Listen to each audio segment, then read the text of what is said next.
भारतीय संविधान, कानून की धाराएं, कानून पर विश्वास। क्या आप में है जानकारी का अभाव? नहीं मिल पाता आपको न्याय? जागरूकता बेहद जरूरी। हर विषय पर मिलेगी कानूनी जानकारी। अगर आप भी हैं न्याय की तलाश में, तो आप कानून से जुड़ी हर जानकारी लें हमारे चैनल लीगल मंत्रा पर। चेक बाउंस के केस में नेगोशिएबल इंस्ट्रूमेंट एक्ट अर्थात एनआई एक्ट की धारा 138 के अंतर्गत 6 माह से 2 वर्ष तक की सजा का प्रावधान है। सजा के साथ ही अभियुक्त को सीआरपीसी की धारा 357 के अंतर्गत प्रतिवादी को प्रतिकर दिए जाने हेतु भी निर्देशित किया जा सकता है। यह प्रतिकर चेक राशि का 2 गुना भी हो सकता है। जैसे अगर 1 लाख रुपए तक की चेक बाउंस का मामला है, 2 लाख रुपए तक प्रतिकर देना होगा। चेक बाउंस के अपराध में 7 वर्ष से कम की सजा होने के कारण इसे जमानतीय व असंज्ञेय अपराध की श्रेणी में रखा गया है। जमानतीय अपराध होने के कारण इस अपराध के अंतर्गत चलने वाले प्रकरण में अंतिम निर्णय तक अभियुक्त को जेल नहीं भेजा जाता है। सजा होने पर अभियुक्त ट्रायल कोर्ट के समक्ष अपील अवधि तक सजा को निलंबित किए जाने हेतु दंड प्रक्रिया संहिता की धारा 389 की उपधारा 3 के अंतर्गत एक आवेदन पत्र प्रस्तुत कर सकता है।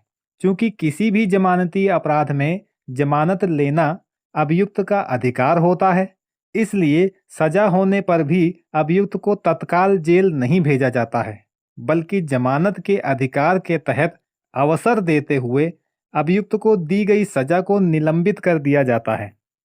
दोष सिद्धि होने पर अभियुक्त अपीलार्थी के रूप में दंड प्रक्रिया संहिता की धारा 374 की उपधारा 3 के प्रावधानों के अनुसार सत्र न्यायालय के समक्ष 30 दिनों के भीतर अपील प्रस्तुत कर सकता है।